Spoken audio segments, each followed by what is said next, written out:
actually moving closer and closer every day.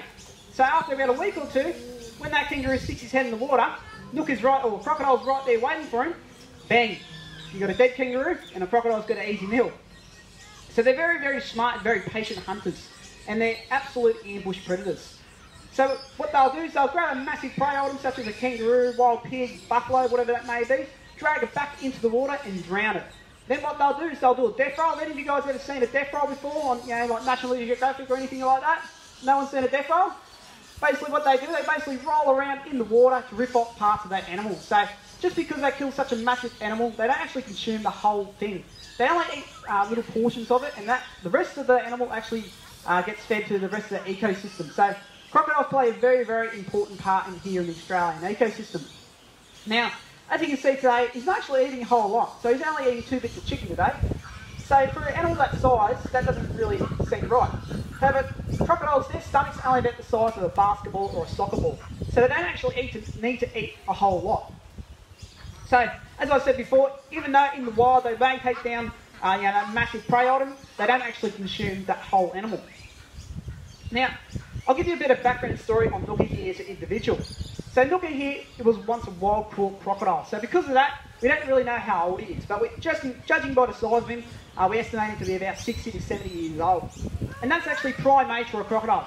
So crocodiles can live well over 100 years old. So 60 to 70, he's just in the prime of his life.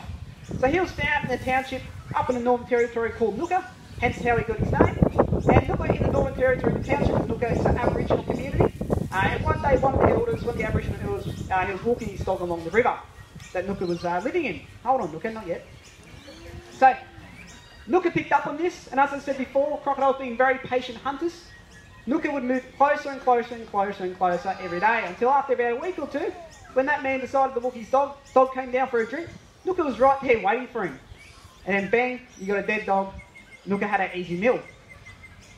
So they were scared, next was going to be a child or a person.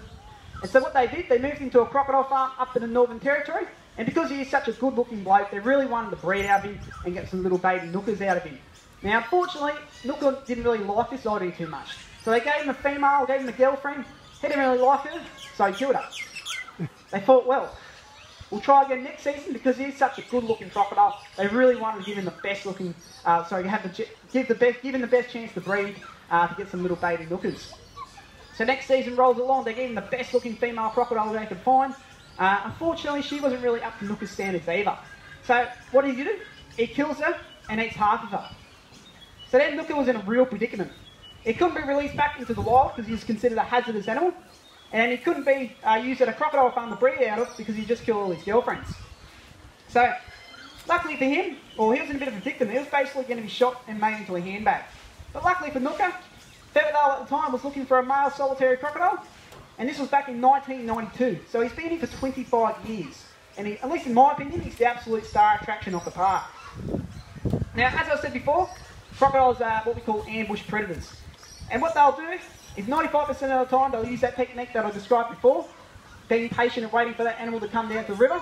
But that other 5%, what they'll do is they'll actually launch themselves out of the water to grab a bird, a bat, a duck, or any low-flying mammal that's flying over, or bird or anything that's flying over, too close to the water.